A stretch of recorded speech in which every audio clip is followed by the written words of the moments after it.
materi pertama, filum pertama, yaitu filum porifera. Porifera itu sendiri merupakan multiseluler tingkat rendah yang tubuhnya berpori dan mengambil makanan dengan cara filter feeder, yaitu dia menyaring sari-sari makanannya melalui pori-pori yang ada. Mekanisme penyerapan makanan dan sistem pernapasannya itu dengan sistem pompa. Air masuk melalui pori-pori ke dalam ostium, lalu masuk ke dalam spongosol. Udara dan sari-sari makanan atau plankton diserap oleh dinding spongosol dan selanjutnya air dikeluarkan melalui oskulum. Saya akan menjelaskan bagian-bagian tubuh dari Halichorna oculata atau spons. Yang pertama itu ada titik tumbuhnya atau hidran. Lalu yang kedua itu ada ostium, lubang kecil tempat masuknya air. Dan yang lubangnya terlihat itu adalah osculum, tempat keluarnya air. Spicula,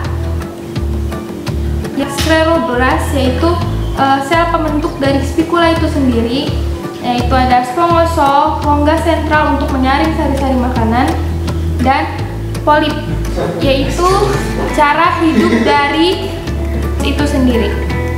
Halichorna oculata atau spons dalam filum porifera memiliki 3 tipe saluran air. Yang pertama yaitu askon, yang kedua sikon, dan yang ketiga itu leukon. Askon adalah tipe saluran air yang paling sederhana, yang sedang itu ada sikon, dan yang terakhir itu leukon. Nah, untuk Halichorna oculata ini sendiri yaitu merupakan tipe saluran air leukon atau yang paling rumit.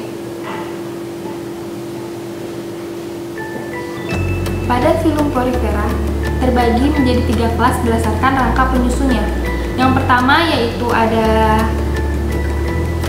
Calcarea atau Calcis pomniae yang tersusun dari zat kapur atau CaCl3. Yang kedua ada Hexatinalida atau Hyalus pomniae yang tersusun atas silikat, dan yang terakhir itu ada Demos pomniae yaitu yang tersusun atas silikat dan zat kapur. Selanjutnya kita masuk ke daftar istilah, yaitu yang pertama ada hidran. Hidran merupakan titik tumbuh dari porifera. Yang kedua ada ostium, tempat masuknya air. Lalu yang ketiga ada osculum, yaitu tempat keluarnya air yang lubangnya lebih besar daripada ostium. Lalu ada polip, yaitu cara hidup dari porifera, yaitu menetap pada substrat. Lalu ada spongosol, rongga dalam untuk menyaring sari makanan. Ada spicula, yaitu rangka penegak pada filum porifera, dan ada scleroblast, yaitu sel pembentuk dari spicula itu sendiri. Perkenalkan, saya Nur Aini Aziza. Di sini saya akan menjelaskan materi pertama, filum Coelenterata. Nah, untuk spesimen-spesimen yang akan dipraktikumkan pada materi pertama adalah ada karang bercabang, ada karang jamur, kemudian ada karang kotak, dan juga ada karang meja. Coelenterata ini merupakan hewan yang berongga dan memiliki usus yang semu. Nah, untuk karang-karang ini, dia ini terbentuk dari CaCO3 atau zat kapur. Dia di habitat aslinya atau di laut berwarna karena dia bersimbiosis dengan zooxanthella. Zooxanthella merupakan alga, mikroalga yang memberikan warna terhadap karang-karang ini.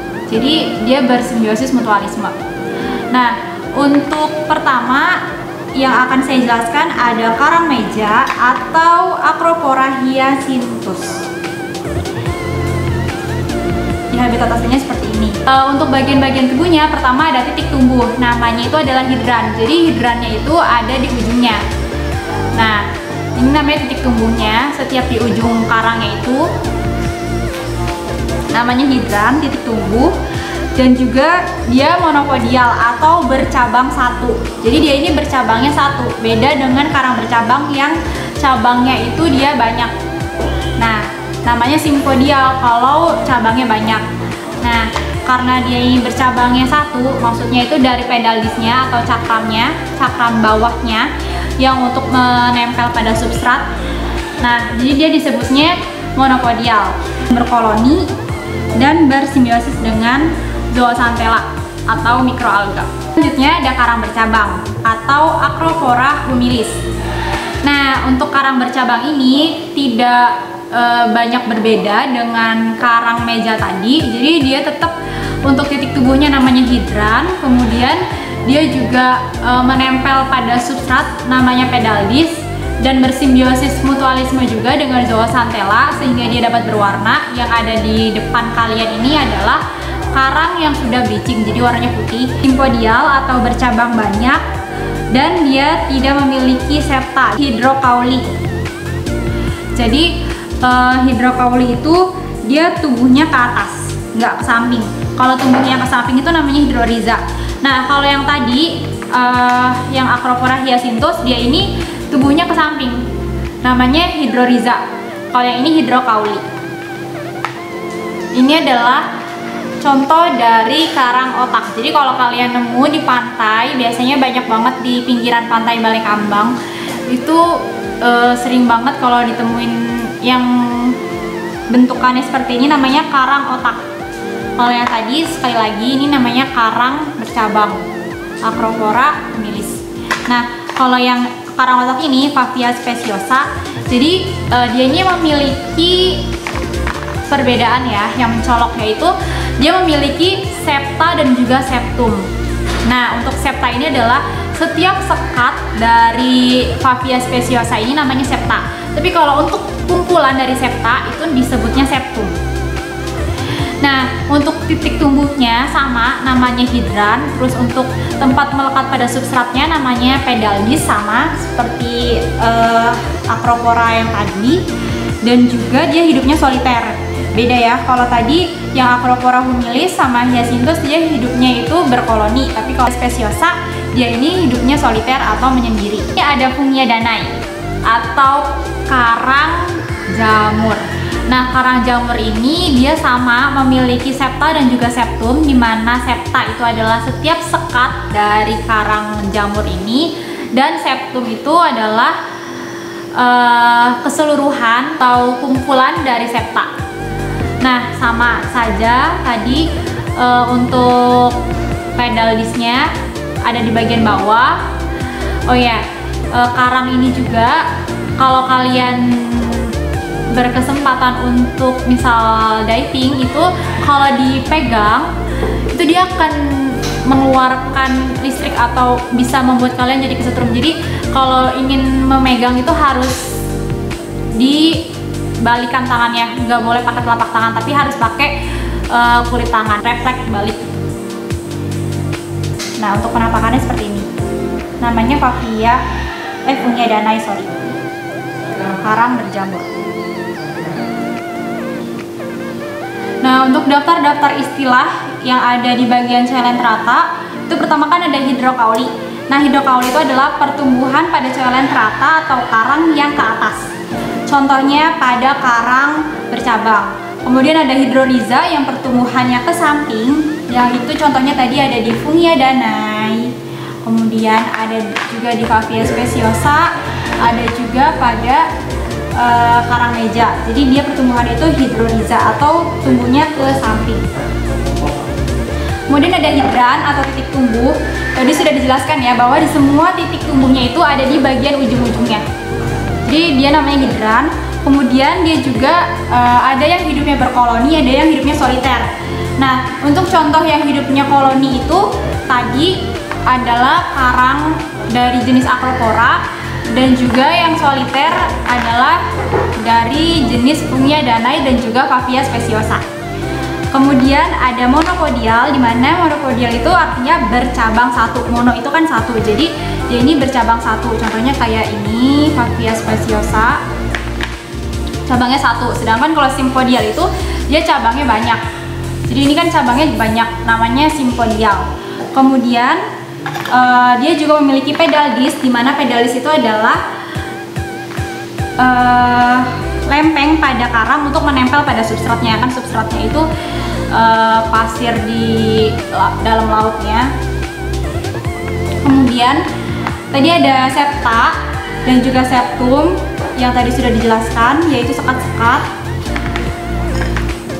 Di sini juga ada septa dan juga septum. Assalamualaikum warahmatullahi wabarakatuh. Perkenalkan, nama saya Ibnu Firmansyah. Di sini saya akan menjelaskan tentang filum Echinodermata. Echinodermata memiliki dua ciri khusus. Yang pertama, dia memiliki duri-duri halus atau yang biasa disebut dengan pedicellaria. Yang kedua, dia bergerak menggunakan tube feet atau kaki tabung. Echinodermata dibagi menjadi 5 kelas. Yang pertama, Asteroidea.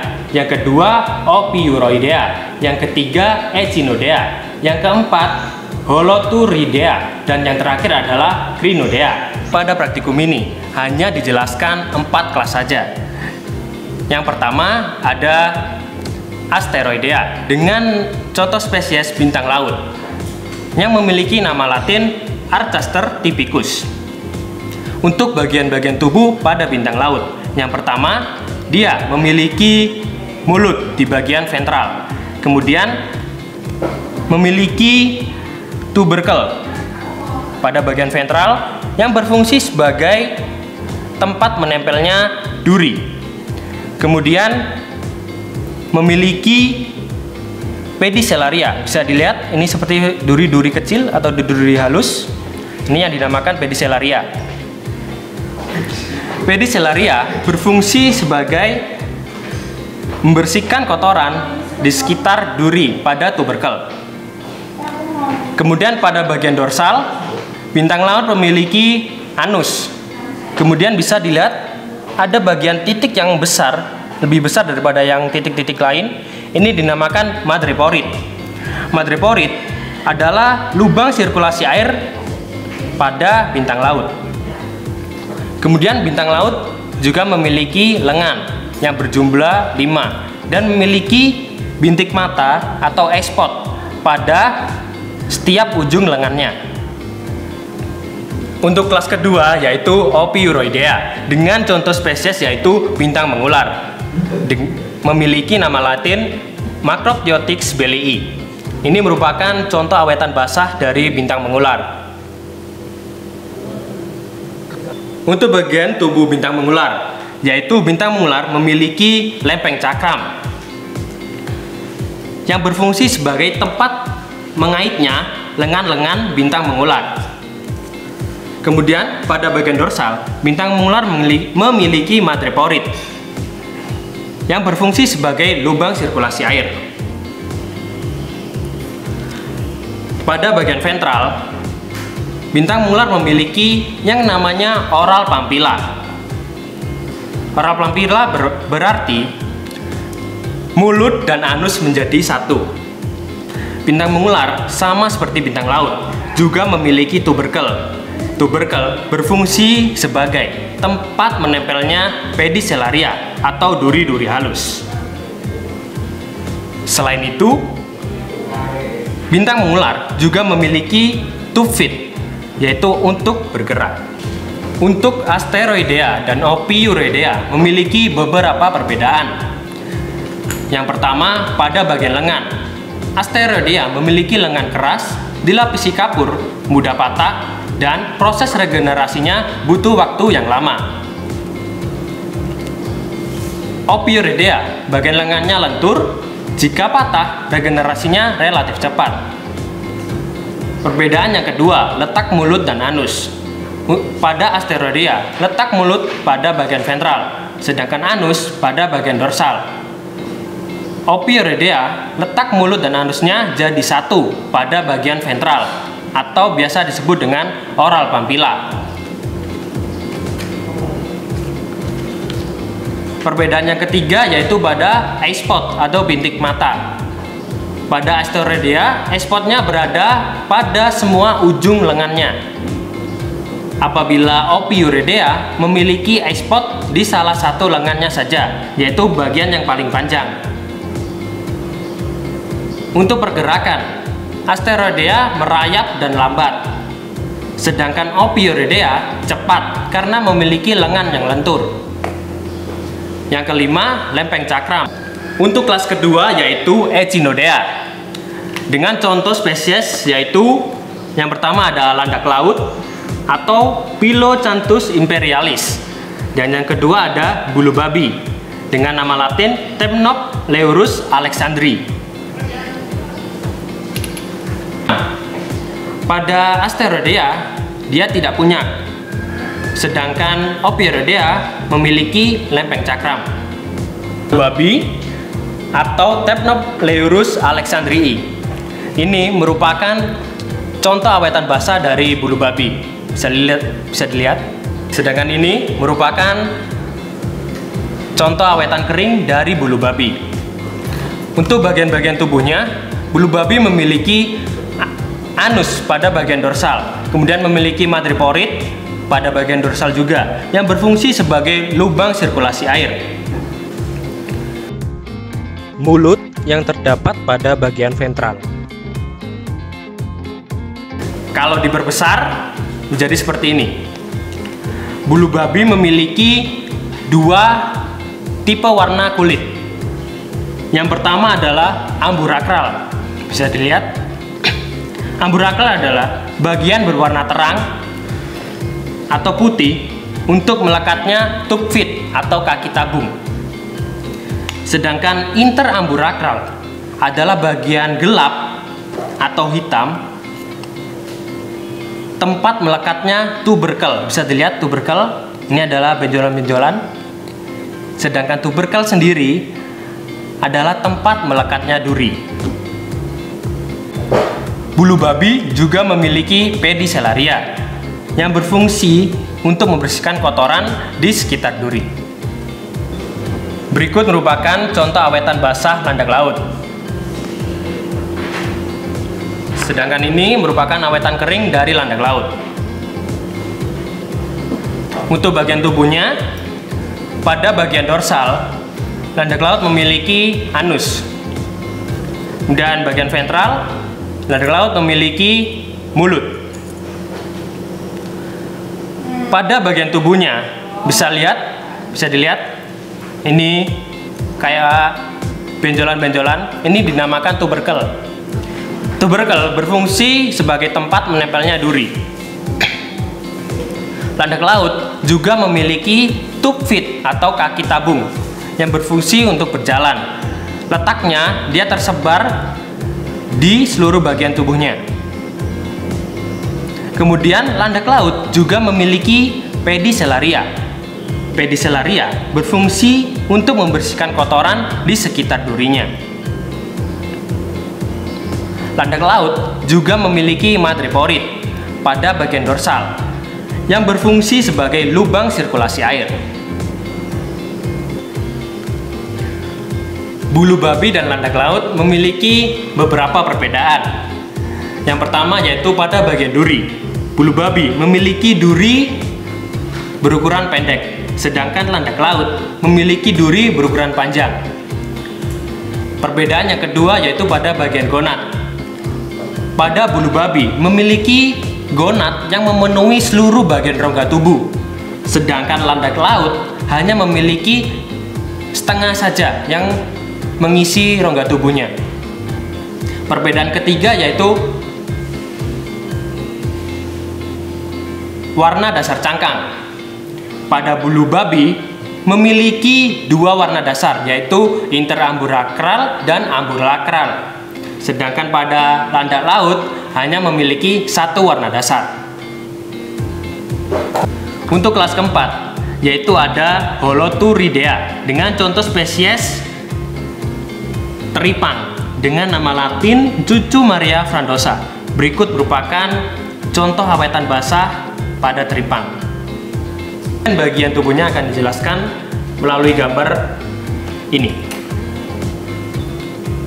Bagian pertama, teripang memiliki tentakel pada bagian anterior. Kemudian di dalam tentakelnya, teripang juga memiliki mulut. Pada bagian posterior, teripang memiliki anus. Pada bagian dorsal, teripang memiliki dua ruas nafas untuk bernafas. Pada bagian ventral, teripang memiliki 3 ruas jalan. Ruas jalan berfungsi sebagai tempat menempelnya tube feet. Tube feet berfungsi sebagai kaki tabung untuk berjalan. Pada seluruh bagian tubuh teripang ini Dia juga memiliki pedicelaria atau duri-duri halus yang berfungsi untuk membersihkan. Daftar istilah pada filum echinodermata. Yang pertama ada amburakral atau bagian terang untuk menempelnya tube feed. Kemudian interamburakral atau bagian gelap tempat menempelnya tubercle. Kemudian ada eye spot atau bintik mata. Oral pampilla atau mulut dan anus menjadi satu. Kemudian ada madreporit atau lubang sirkulasi air. Pedicelaria atau bulu-bulu halus untuk membersihkan diri. Kemudian ruas jalan untuk menempelnya tube feed dan berjalan. Kemudian ruas nafas yang berfungsi untuk bernafas. Tube feed atau kaki tabung untuk berjalan. Dan terakhir adalah tubercle, tempat menempelnya duri.